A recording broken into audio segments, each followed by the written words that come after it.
اور آج بھی دیکھیں نا کہ کعبۃ اللہ کے وہ دروازہ کتنا اونچا ہے، جب دروازہ بند ہو جائے گا اور کوئی کھڑکی روشن دان تو ایسا ہے نہیں کہ روشنی آتی رہے، اندر اندھیرا ہو جائے گا نا۔ اب اللہ کے نبی نے کیا کیا کہ ایک جگہ پہ کھڑے ہو کے آپ نے دعا شروع کر دی۔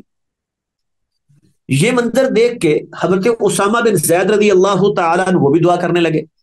وہ تھوڑا سا دور ہے اللہ کے نبی کے سے۔ اللہ کے نبی نے مختصر دعا کی، پھر آپ نے 2 رکعتیں پڑھی، پھر دعا شروع کر دی۔ اب حضرت بلال رضی اللہ تعالیٰ عنہ پاس تھے، انہوں نے دیکھ لیا کہ آپ نے درمیان میں 2 رکعتیں بھی پڑھی ہیں اور دعا بھی کی ہے۔ حضرت اسامہ بن زید چونکہ وہ اپنی دعا میں مشغول ہو گئے تھے، تو جب انہوں نے دعا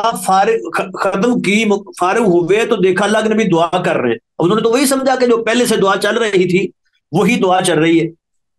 تو میں اپنی دعا میں مشغول ہو گیا تھا، تھوڑا سا دور بھی تھے، اندھیرا تھا، تو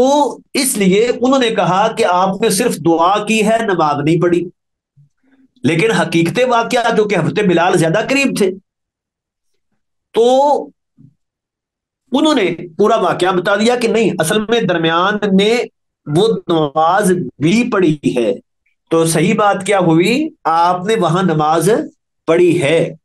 اور یہاں حدیث کو بیان کرنے والے حضرت عبداللہ بن عباس رضی اللہ تعالی عنہ ہیں، انہوں نے خود تو نہیں دیکھا، اب یہ کہہ رہے ہیں کہ نماز نہیں پڑھی، تو واضح ہے کہ انہوں نے حضرت اسامہ بن زید سے بیان کیا ہے۔ اس لیے جو حضرت بلال یا ان سے جو بیان کرتے ہیں نا صحابہ، وہ کہتے ہیں پڑھی ہے۔ تو یہاں ہم نے وضاحت کر دی کہ حضرت اسامہ بن زید، یہ نہیں کہ ان کا کوئی حافظے کا مسئلہ ہے نعوذ باللہ، یا ان پر کوئی تان ہے، نہیں، انسان بعض اوقات ایک بات دیکھتا ہے تو اوجر رہ جاتی ہے، جو اس نے دیکھا بیان کر دیا، اس میں کوئی غلطی نہیں ہے ان کی، لیکن دوسرے بندے نے مزید ذرا گہری نظر سے دیکھا تو وہ کچھ ایسی چیزیں بھی دیکھ چکا جو پہلا بندہ جو ہے وہ اس پہ توجہ نہیں دے سکا، تو پہلے کی کوئی غلطی نہیں ہے، ٹھیک ہے؟ ہاں، دوسرے نے بریک بینی سے مشاہدہ کیا، اس نے کچھ اور چیزیں بھی جو ہے وہ گہری نظر سے دیکھ لی۔ تو یہاں اس روایت میں ہے کہ لما داخل النبی البیتا، جب اللہ کے نبی بیت اللہ میں داخل ہوئے، دعا فی نواحیہ کلیہا، آپ نے سارے کونوں میں دعا کی ہے لیکن نماز نہیں پڑھی، حتی خرج منہ، حتی کہ نکل گئے، فلما خرج، جب کعبۃ اللہ سے نکل گئے تو باہر جا کے رکع رکعتین، 2 رکعتیں پڑھی، فی قبول الکعبہ، کعبہ کے سامنے۔ تو ظاہر بات ہے کعبۃ اللہ میں جب اندر پڑھیں گے تو کعبہ سامنے ہی ہوگا نا، جس طرف سے بھی پڑھیں گے۔ اور فرمایا حاضہ القبلہ، یہ قبلہ ہے، یہ کعبۃ اللہ یہ قبلہ ہے، یہ نہیں کہ جس طرف آپ نے پڑھی ہے وہ قبلہ، نہیں، سارا کا سارا چاروں طرف ہی وہ قبلہ ہے۔ اسی لیے جب وہاں کعبۃ اللہ میں جماعت ہوتی ہے تو لوگ اس کے گرد ہی کھڑے ہوتے ہیں نا۔ رواه بخاری، اس روایت کو امام بخاری نے بیان کیا ہے۔ اور وروا مسلم عنہ، جبکہ صحیح مسلم نے اس میں حضرت عبداللہ بن عباس سے بھی ایک روایت ہے اور اسامہ بن زید سے بھی روایت ہے۔ تو ہم نے بیان کر دیا نا کہ حضرت عبداللہ بن عباس نے حضرت اسامہ بن زید سے بیان کیا ہے، خود تو یہ اندر تھے ہی نہیں۔ اور اگلی روایت اب وہ حضرت عبداللہ بن عمر بیان کر رہے ہیں تو وہ حضرت بلال سے بیان کر رہے ہیں کیونکہ اندر دوسرے وہ تھے۔ تو عبداللہ بن عمر رضی اللہ تعالی عنہما فرماتے ہیں ان رسول اللہ صلی اللہ علیہ وسلم داخل الکعبۃ ہوا واسامہ بن زید وعثمان بن طلحہ الحجبی۔ اب دیکھیں یہ نام آ گیا، 3 نام، کہ اللہ کے نبی کعبۃ اللہ میں داخل ہوئے، ہوا آپ تھے، اسامہ بن زید، ساتھ اسامہ بن زید بھی تھے، عثمان بن طلحہ الحجبی یہ تھے، اور بلال رباح رضی اللہ تعالی عنہ، یہ 3 ہو گئے نا بندے۔ فاغلق علیہ، تو آپ نے ان پر دروازہ بند کر دیا۔ اب اندر یہ لوگ رہ گئے، اندر اندھیرا ہو گیا، دروازہ بند ہو گیا۔ ومکث فیہا، کچھ دیر آپ اندر ٹھہرے رہے۔ حضرت عبداللہ بن عمر کہتے ہیں فسألت بلالا حین خرج، جب آپ باہر نکلے تب میں نے حضرت بلال سے پوچھا ماذا صنع رسول اللہ کے نبی نے کیا کیا، اندر آپ نے کیا کیا ہے؟ اب صحابی ہے نا تو شوق ہے اللہ کے نبی کے ہر عمل کو نوٹ کریں، اندر آپ نے کیا کیا ہے پتہ چل جائے تاکہ اس کو سنت بنا لیا جائے، وہ کام کیا جائے۔ تو کہنے لگے جعل عمودا عن یسارہ وعمودین عن یمینہ وثلاثۃ اعمدہ وراءہ، آپ نے اپنے بائیں جانب ایک ستون رکھا اور دائیں جانب دو ستون تھے آپ کے، اور تین ستون آپ کے پیچھے تھے۔ تو اس سے کیا معلوم ہوا کہ کعبۃ اللہ کے 6 ستون تھے، 6 ستون تھے۔ تو آپ گویا کہ جو پہلے ستون ہیں ان کے درمیان کھڑے ہوئے ہیں، اس طرح کہ آپ کے بائیں جانب ایک ستون ہے اور دائیں جانب 2 ستون ہے، یعنی بالکل درمیان میں کھڑے نہیں ہوئے، تھوڑا سا جو ہے ایک طرف کھڑے ہوئے، اور 3 ستون پیچھے تھے، یہ دوسری لائن میں۔ تو وَقَانَ الْبَيْتُ يَوْمَئِذٍ عَلَى 6 أَعْمِدَةٍ، ان دنوں کعبۃ اللہ 6 ستونوں پر قائم تھا، 6 ستون تھے اس۔ ثم صلی، وہاں اس جگہ پہ کھڑے ہو کے اللہ کے نبی نے نماز پڑھی ہے۔ اب یہاں اندازہ ہو رہا ہے نا کہ انہوں نے کتنی باریک بینی سے مشاہدہ کیا ہے، جس سے پتہ چلتا ہے کہ یہ قریب تھے بالکل۔ اور حضرت اسامہ بن زید اس لیے ان کو پتہ نہیں چلا کہ وہ تھوڑا سا دور تھے اور اندھیرا بھی تھا، اور وہ اپنی دعا میں مشغول ہو گئے تھے،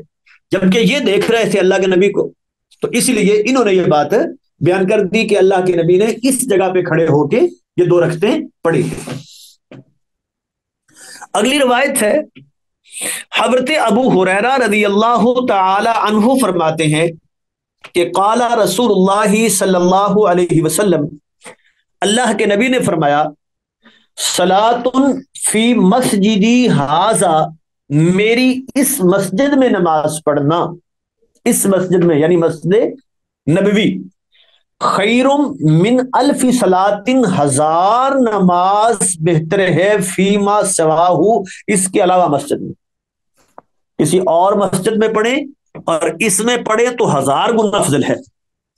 سوائے مسجد حرام کے، اس کا ثواب آگے بیان ہوگا، اس کا ثواب تو اس سے کہیں زیادہ ہے۔ تو مسجد حرام کے علاوہ عام مسجدوں میں نماز پڑھیں گے تو مسجد نبی میں پڑھنا اس سے 1000 گنا افضل ہے۔ اگلی روایت ہے، حضرت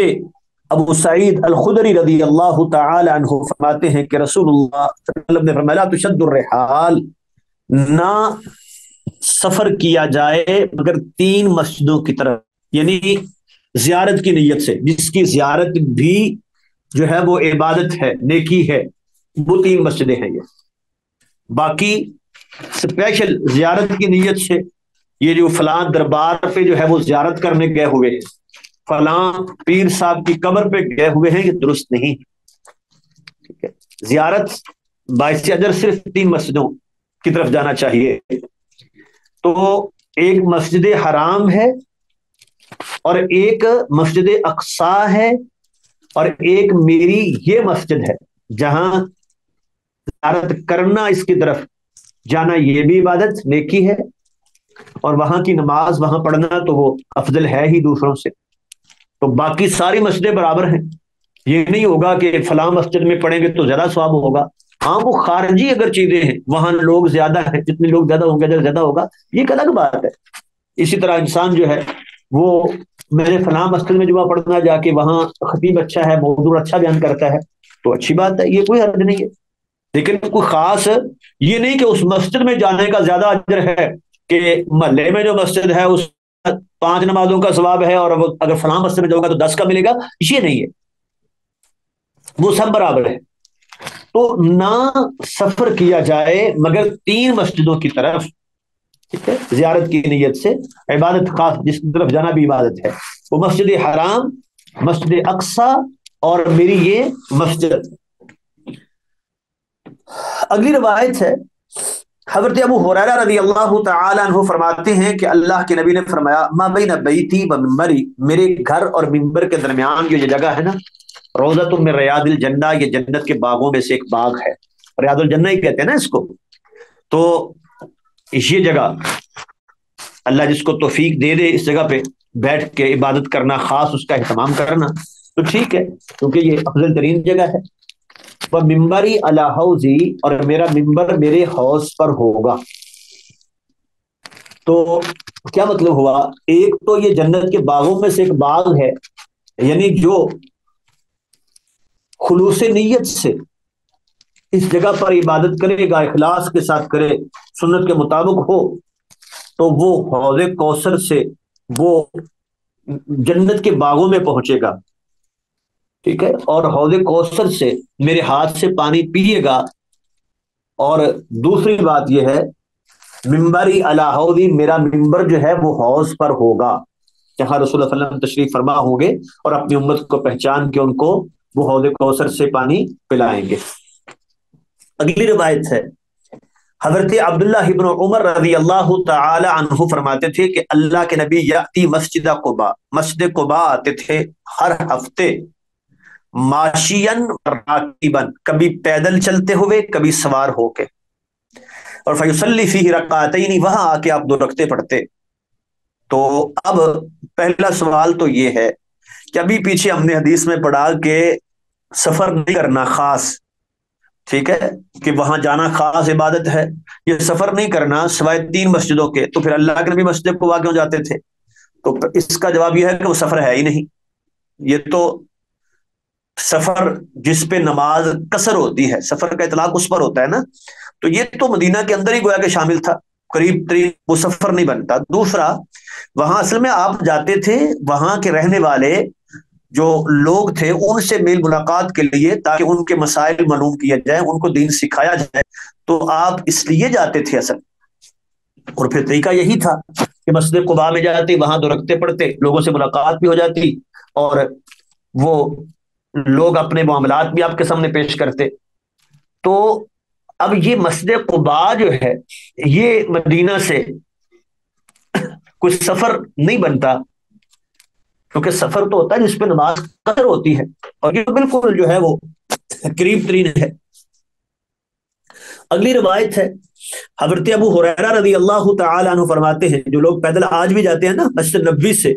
تو جن کو رستہ معلوم ہے وہ بتاتے ہیں کہ 15-20 منٹ میں وہاں بندہ پہنچ جاتا ہے مسجد نبوی سے مسجد قباء تک پیدل.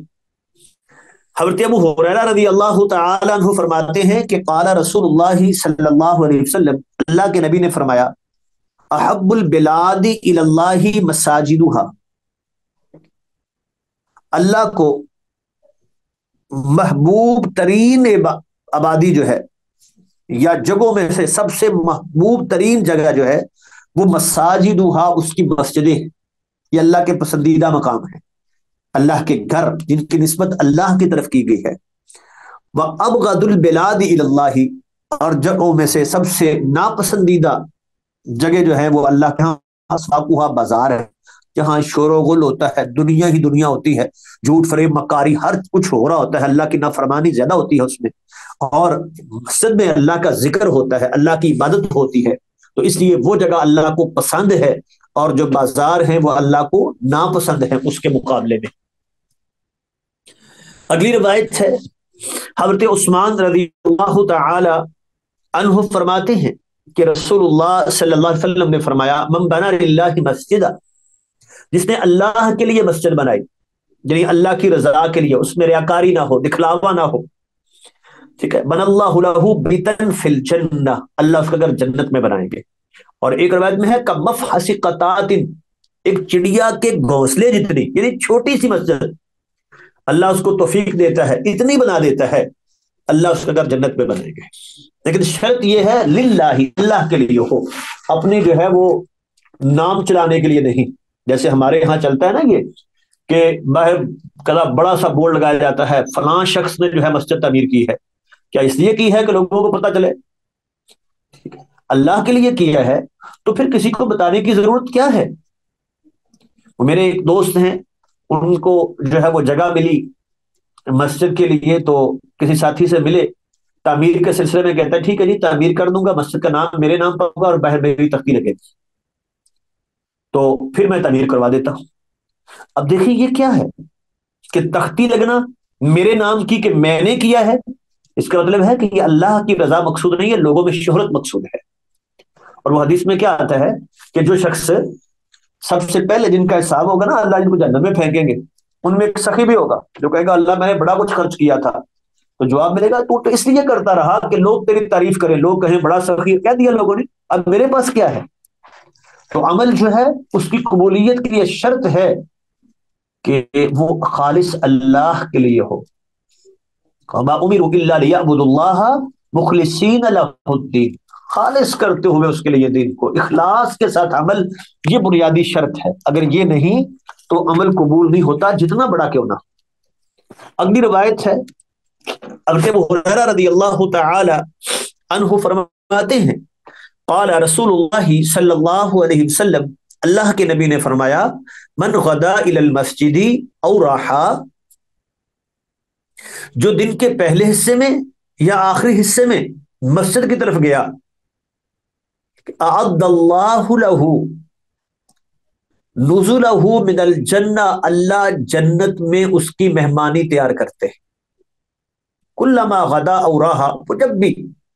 وہ صبح کو آئے شام کو آئے، جب بھی مسجد کی طرف آتا ہے اللہ اس کی مہمان نوازی کے لیے وہ مہمانی خود تیار کرتے ہیں، یعنی یہ میرا بندہ گویا کہ جنت کی طرف آ رہا ہے، ٹھیک ہے۔ تو اسی لیے ایک تو وہ اللہ کی طرف آ رہا ہے، اللہ کا گھر کہا گیا نا مسجد کو، اور دوسرا جو ہے وہ یہ مسجد کی طرف چل کے آنے کی فضیلت کیا ہے کہ گویا کہ یہ اللہ کی جو ہے مہمان نوازی سے لطف اٹھائے گا۔ حضرت ابو موسیٰ اشعری رضی اللہ تعالی عنہ فرماتے ہیں کہ رسول اللہ صلی اللہ علیہ وسلم نے فرمایا اعظم الناس اجرا فی الصلاۃ، نماز میں زیادہ اجر والا، ابعدہم فابعدہم ممشا، وہ ہے جو زیادہ دور سے پیدل چل کے آتا ہے، ٹھیک ہے، جو زیادہ دور سے چل کے آتا ہے، تو وہ جتنے قدم اٹھا کے آیا ہے نا، ہر قدم کے بدلے اس کو نیکی ملتی ہے، تو اس کا اجر زیادہ ہو گیا۔ ایک تو یہ ہے والذی ینتظر الصلاۃ، اور وہ شخص جو بیٹھ کے نماز کا انتظار کرتا رہتا ہے، حتی یصلیھا مع الامام، یہاں تک کہ وہ امام کے ساتھ پڑھتا ہے، تو یعنی جلدی سے اکیلا پڑھ کے بھاگ نہیں جاتا بلکہ انتظار کرتا رہتا ہے امام آئے گا جماعت کے ساتھ پڑھوں گا، جماعت کا اہتمام کرتا ہے۔ تو اعظم اجرا، یہ اس سے بڑے اجر والا ہے، من الذی یصلی، جس نے پڑھی ثم ینام، پھر سو گیا، مطلب ہے عشاء کی نماز، کیونکہ اللہ کے نبی کا معمول یہ تھا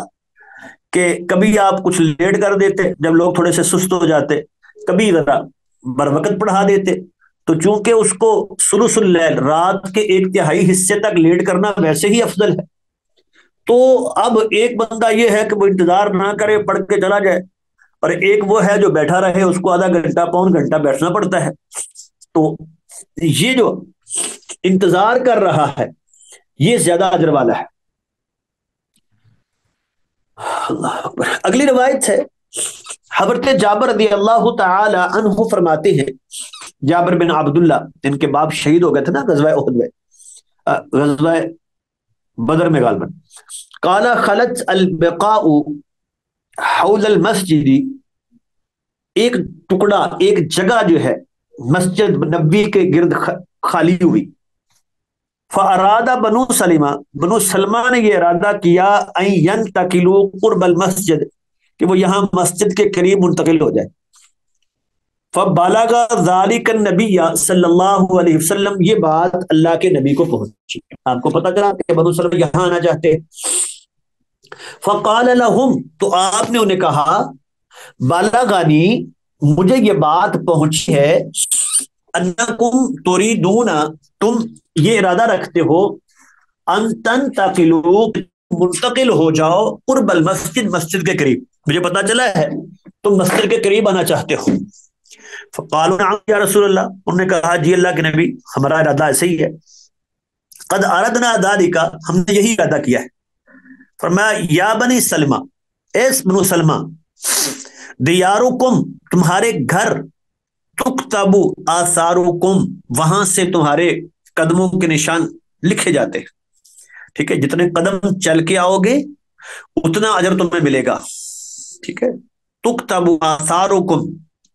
تمہارے نشانات جو ہیں وہ جتنے زمین پہ لگتے ہیں وہ لکھے جاتے ہیں، تو یعنی جتنی دور سے چل کے آیا اتنا زیادہ اجر۔ اصل میں اللہ کے نبی یہ نہیں چاہتے تھے کہ مدینہ کا کوئی حصہ خالی ہو جائے، اگر یہ وہاں سے آ جاتے تو وہ کونا گویا کہ خالی ہو جاتا، تو اس میں ایک مصلحت بھی ہوتی ہے تاکہ جو ہے وہ ہر طرف، وہ چاروں طرف جو ہے وہ مسلمان جب موجود ہیں تو وہ کوئی دشمن نقصان پہنچانا چاہے گا تو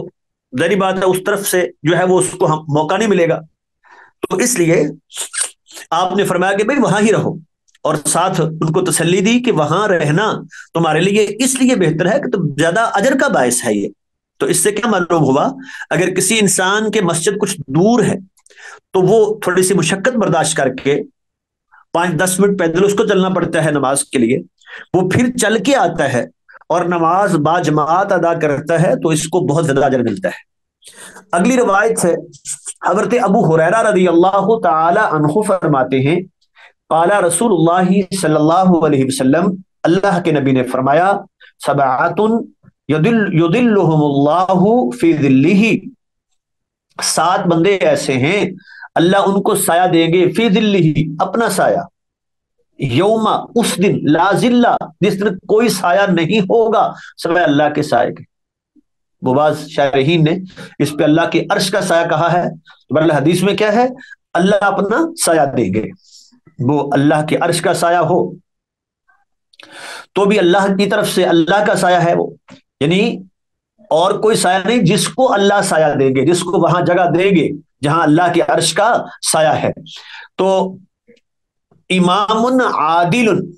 ایک ہے عدل کرنے والا، انصاف کرنے والا امام، جو ظلم نہیں کرتا، کسی پر زیادتی نہیں کرتا، ٹھیک ہے، وہ ڈنڈی نہیں مارتا کہ یہ میرا جو ہے وہ قریبی ہے اور اس کو، یہ میرا دشمن ہے تو ذرا اس کو خاص سختی اس کے ساتھ کی جائے، اس کے خلاف فیصلہ دیا جائے۔ تو امام عادل وشاب، ایک وہ جوان، نشأ فی عبادت اللہ، جو اللہ کی عبادت میں اپنی جوانی کو صرف کر دے، ورجل، یعنی جوانی میں جو ہے وہ اللہ کی عبادت کرتا ہے، جب انسان میں قوت ہوتی ہے، طاقت ہوتی ہے، اور انسان جو ہے وہ سمجھتا ہے کہ میرے اندر اتنی قوت و طاقت ہے کہ ہر چیز کو میں حاصل کر سکتا ہوں، تو اس وقت وہ دنیا کی فکر کی بجائے اپنے اس قوت طاقت کو، اس جوانی کو اللہ کی عبادت میں لگا دیتا ہے۔ وَرَجُلٌ قَلْبُهُ مُعَلَّقٌ بِالْمَسْجِدِ،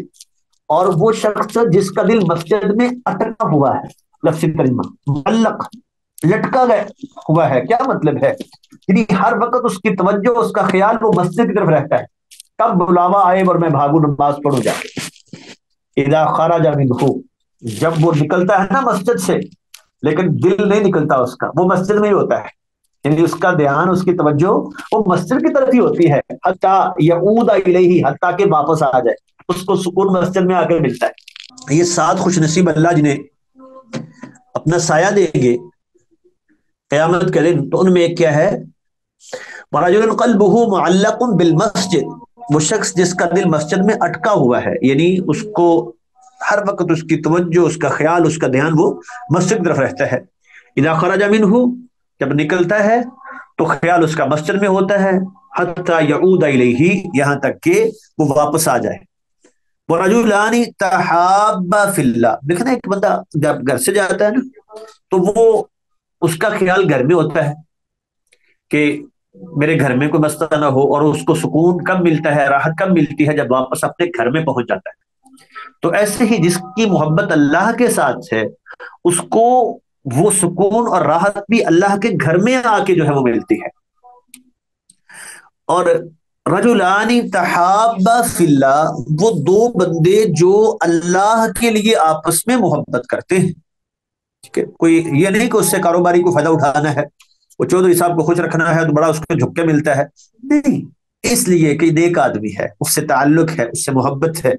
اس کا احترام ہے، اس کی اس نیکی کی بنا پہ، اس کے علم کی بنا پہ، اس کے تقوی کی بنا پہ.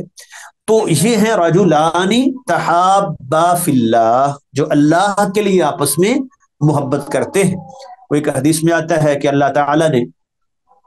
ایک شخص تھا بن اسرائیل میں جسے یاد آیا کہ میرا وہ فلاں ساتھی تھا، ہم کٹھے تھے، کہیں تعلق دوستی تھی، تو میں اس کو ملنے جاتا ہوں. تو ملنے کے لیے نکلا تو اللہ تعالیٰ نے جو ہے وہ ایک فرشتے کو انسانی شکل میں بھیجا، پوچھو اس سے کہاں جا رہا ہے؟ تو اس نے کہا فلاں دوست سے ملنے جا رہا ہوں. کیوں کیوں ملنے جا رہے ہو؟ کچھ سے کام ہے، کچھ اس سے کچھ لینا ہے اس سے؟ نہیں، کچھ بھی نہیں، بس اس کو اللہ کے لیے اس سے محبت ہے، اس لیے جا رہا ہوں ملنے کے لیے. تو اس فرشتے نے بتایا کہ اللہ نے مجھے بھیجا ہے، اللہ نے تجھے معاف کر دیا ہے، اللہ تجھ سے محبت کرتے ہیں، تو نے اللہ کے لیے محبت کی. تو یہ بہت بڑا عمل ہے. رجلان تحابا فی اللہ اجتمعا علیہ فتفرقا علیہ، وہ اکٹھے بھی اسی پر ہوتے ہیں، الگ بھی اسی پر ہوتے ہیں. ورجل ذکر اللہ خالیہ، اور ایک وہ بندہ ہے جو خلوت میں اکیلے میں بیٹھا ہے، اللہ کو یاد کرتا ہے، یعنی کسی کو دکھلانے کے لیے نہیں کہ بڑا لوگوں کے سامنے تو روتا ہے کہ بڑا اس کے دل میں اللہ کا خوف ہے، اور اندر سے بھیڑیے سے بھی بدتر ہے اس کا دل. نہیں، جو خلوت میں بیٹھا ہے، خالی اکیلے بیٹھا ہے، اور اللہ کا ذکر کرتا ہے، اللہ کو یاد کرتا ہے، ففازت عیناہ، اس کی آنکھوں سے آنسو بہ نکلتے ہیں کہ اللہ کے ڈر کی وجہ سے اکیلے میں روتا ہے، تو اللہ اس کو اپنے عرش کا سایہ نصیب فرما دیں گے. وَرَجُلٌ دَعَتْهُ امْرَأَةٌ ذَاتُ حَسَبٍ وَجَمَالٍ، اور ایک وہ شخص جس کو کسی حسب و نسب والی، خوبصورت اور اچھے اونچے خاندان والی عورت نے گناہ کی دعوت دی. ٹھیک ہے، یعنی یہی انسان جاتا ہے نا، تو وہ حسب و نسب کے لحاظ سے بھی اعلیٰ ہے اور خوبصورتی کے اعتبار سے بھی اعلیٰ ہے، پھر وہ اس کو گناہ کی دعوت دیتی ہے. فقال انی اخاف اللہ، یہ کہتا ہے میں اللہ سے ڈرتا ہوں،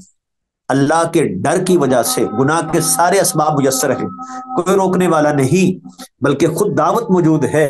لیکن یہ اللہ کے ڈر کی وجہ سے اس گناہ کو چھوڑ دیتا ہے، تو اللہ اسے اپنے عرش کا سایہ نصیب فرمائیں گے. ورجل تصدق بصدقہ، اور ایک وہ شخص جس نے صدقہ کیا،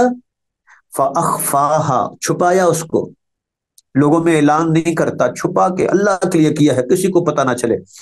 حتی لا تعلم شماله ما تنفق یمینه، یہاں تک کہ وہ دائیں سے خرچ کرتا ہے تو بائیں کو بھی پتہ نہیں چلتا. لا تعلم، نہیں جانتا اس کا شمال، بایاں ہاتھ، کہ اس کے دائیں نے کیا خرچ کیا ہے، یعنی بالکل چھپا کے کرتا ہے. تو اللہ کو یہ بندہ بھی بڑا ہی پسند ہے، اللہ اسے بھی وہ سائے سے، اپنے عرش کے سائے سے جو ہے وہ اس کو بھی نوازیں گے. اگلی روایت ہے، وَعَنْهُ قَالَ قَالَ رسول اللہ صلی اللہ علیہ وسلم، اللہ کے نبی نے فرمایا، صلاۃ الرجل فی الجماعۃ، آدمی کا جماعت کے ساتھ نماز پڑھنا، اس کو بڑھایا جاتا ہے علی صلاتہ فی بیتہ، اس کی گھر کی نماز سے، وہ اس کا اجر جو ہے وہ زیادہ ہوتا ہے. کتنا؟ وفی سوق، یا بازار میں پڑھتا ہے، دکان میں ہی پڑھ لو، مسجد میں جانا نہ پڑے. جو گھر میں یا بازار میں نماز پڑھتا ہے اپنی دکان پہ، تو اس سے جو جماعت کے ساتھ نماز پڑھتا ہے وہ 25 ضعفا، 25 درجے زیادہ اجر رکھتی ہے. وہ اس لیے کہ انہو اذا توضأ، اس نے وضو کیا، باقاعدہ اہتمام کیا، اذان سنی، اٹھا، فاحسن الوضوء، اچھا وضو کیا، ثم خرج الى المسجد، پھر مسجد کی طرف نکلا. اب دیکھیں نا، اس کی پورا اہتمام کر رہا ہے، کاروبار کو چھوڑ رہا ہے اللہ کے لیے. لا یخرجہ الا الصلاۃ، الا الصلاۃ، اس کو کسی چیز نے نکالا، یعنی وہ کچھ کسی سے پیسے لینے کے لیے نہیں جا رہا، اپنے کاروبار کے لیے، تجارت کے لیے نہیں جا رہا، گھر کو چھوڑا ہے یا دکان کو بند کیا ہے تو کس لیے؟ اللہ کے لیے. تو اللہ کو اتنا پسند آتا ہے، لم یخط خطوہ، کہ کوئی قدم نہیں اٹھاتا، الا رفعت له بها درجہ،